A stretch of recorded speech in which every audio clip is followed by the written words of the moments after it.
देशात लसीकरणाचा दुसरा टप्पा आजपासून सुरू झाला आणि महत्त्वाची बाब म्हणजे या टप्प्यातील पहिली लस आज पंतप्रधान मोदींनी घेतली। आज सकाळीच दिल्लीतल्या एम्स हॉस्पिटलमध्ये मोदींनी ही लस घेतली। या लसीकरणासाठी जी व्यवस्था करण्यात आली होती त्यातून मोदींनी एकाच वेळी 2-3 संदेशही देण्याचा प्रयत्न केला। पॉलिटिकल संदेश पाहूयात याविषयीचा हा स्पेशल रिपोर्ट।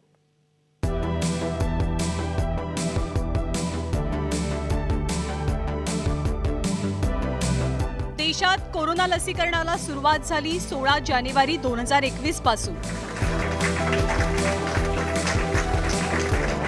मात्र तेव्हापासून सातत्याने एक प्रश्न उपस्थित होत होता की पंतप्रधान नरेंद्र मोदी लस कधी घेणार।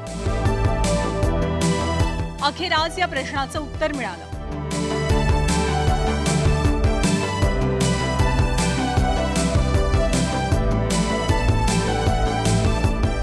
दिल्लीतल्या एम्स हॉस्पिटलमध्ये सकाळी 6:30च्या दरम्यान पंतप्रधान मोदींनी लस टोचून घेतली। ज्या 2 नर्सनी पंतप्रधानांचं लसीकरण केलं त्यापैकी एक होती पुदुचेरीची तर दुसरी केरळची।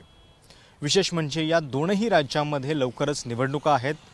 शिवाय पंतप्रधानांनी परिधान केलेला वेश देखील खास होता। त्यांच्या अंगामध्ये आसामी गमछा होता आणि आसाममध्ये सुद्धा लवकरच निवडणुका होत आहेत। सकाळी 6:30 वाजता सुरक्षेचा कुठलाही तामझाम न ठेवता पंतप्रधान मोदी एम्समध्ये पोहोचले आणि त्या ठिकाणी स्पॉट रजिस्ट्रेशन करून त्यांनी ही लस घेतली असं पंतप्रधान कार्यालयाच्या वतीनं सांगण्यात आलं। राष्ट्रीय एकात्मता म्हणून पहा ना, राष्ट्रीय एकात्मता हा काही फक्त काँग्रेसचाच मक्ता नाही ना असं मी म्हणेन। मग काँग्रेसच्याच मार्गानं मोदी चालले।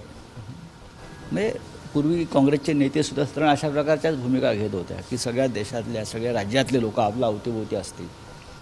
ठीक आहे, निवडणुका आहेत हा आता तुमच्या डोक्यातला किडा आहे, त्यांच्या डोक्यात कदाचित ते नसेल। ते फार सरळ मार्गी नेते आहेत। सर जब आया सर ने पूछा आप कहाँ से हो। मैंने बोला मैं केरला से हूँ और डिस्ट्रिक्ट भी पूछा। बता दिया। फिर सर खुद हाथ जोड़ के मलयालम में वणक्कम बोल दिया। अच्छा। और उसके बाद हम इंजेक्शन लगा दिया। उसके बाद फिर हाफ एन आवर ऑब्जर्वेशन के लिए सर को रखा। Sir was comfortable and after that half an hour के बाद सर चले गया। जाने से पहले भी आके हाथ जोड़ के हमें वणक्कम और थैंक यू बोल। वैक्सीन लगाए ना लगाए बहुत लोग सोच रहे थे बहुत कुछ। अब सर ने लगा लिए तो फिर सर एक उदाहरण बन गए अब कि सबको वैक्सीन लगा सकते हैं करके। उन्होंने भारत बायोटेक की जो वैक्सीन है वो लगाई और इससे ये संदेश दिया कि दोनों वैक्सीन जो है वो सेफ़ हैं, हमें आगे आके लगानी चाहिए।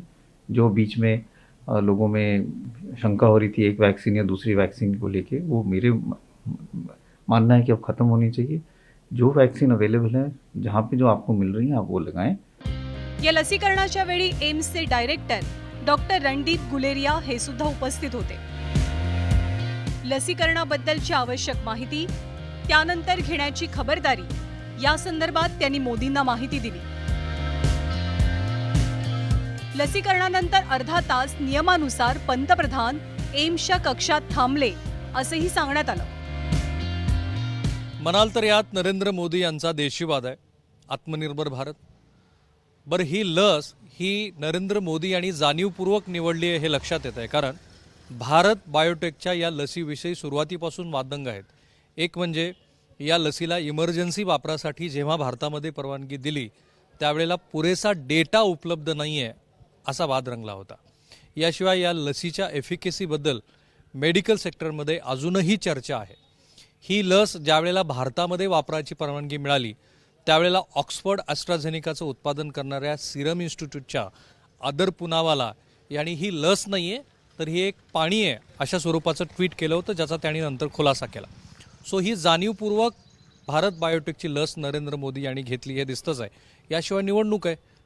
येऊ घातलेल्या 5 राज्यापैकी आसाम राज्याचा जो गमछा ओळख आहे तोच गमछा नरेंद्र मोदी यांनी लस घेताना गळ्याभोवती घातलेला होता आणि ज्या नर्सनी त्यांना ही लस टोचली त्या नर्ससुद्धा पुदुचेरीच्या आहेत। म्हणजे या दोन्ही राज्यामध्ये निवडणुका येऊ घातल्यात।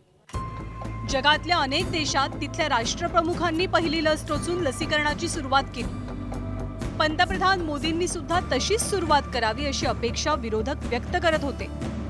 पण राजकीय नेत्यांनी त्यांचा नंबर येईपर्यंत वाट पाहावी, मध्येच रांगेत शिरण्याचा प्रयत्न करू नये असं मोदींनी आधीच सांगून ठेवलेलं होतं। आता जेव्हा ज्येष्ठ नागरिकांसाठी लसीकरणाचा टप्पा सुरू होतोय त्यावेळेला नरेंद्र मोदी या निकषामध्ये बसतात.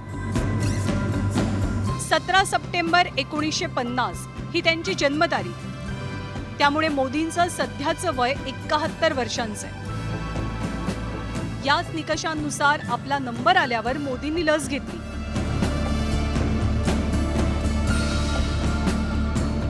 मोदी जी की हर काम में एक संदेश रहते हैं.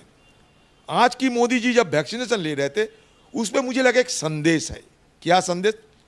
तमिलनाडु और केरल की नर्सेस थे और असम की गमछा थे. गमछा असम की सिंबल है और साथ साथ केरल तमिलनाडु के नर्सेस भी थे. तो मुझे ये लगता था कि चुनाव केरल में है, चुनाव तमिलनाडु में है और जहाँ की गमछा उन्होंने पहने थे वो असम की गमछा है. तो मैंने देखा कि कम से कम बंगाल में भी चुनाव है, पुडुचेरी में भी चुनाव है.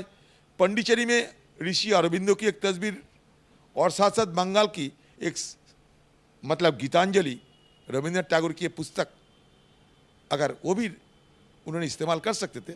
मैं ये नहीं कहती थी जानबूझकर किया, लेकिन हावी हो गए ये लगता है. देशात ज्यावेळी कोरोना रुग्णांची संख्या वाढतीये पण लसीकरणाच्या बाबतीत फारसा उत्स्फूर्त प्रतिसाद दिसत नाही, त्याच वेळी मोदींनी लस टोचून घेतली आहे. आता त्यांच्या कृतीचं इतर राजकीय नेते कसं अनुकरण करतात आणि जनसामान्यांमध्ये लसीकरणाबद्दलच्या शंकांचं निरसन होतं का हे पाहणं औत्सुक्याचं असेल. नवी दिल्लीहून प्रशांत कदमसह ब्युरो रिपोर्ट एबीपी माझा.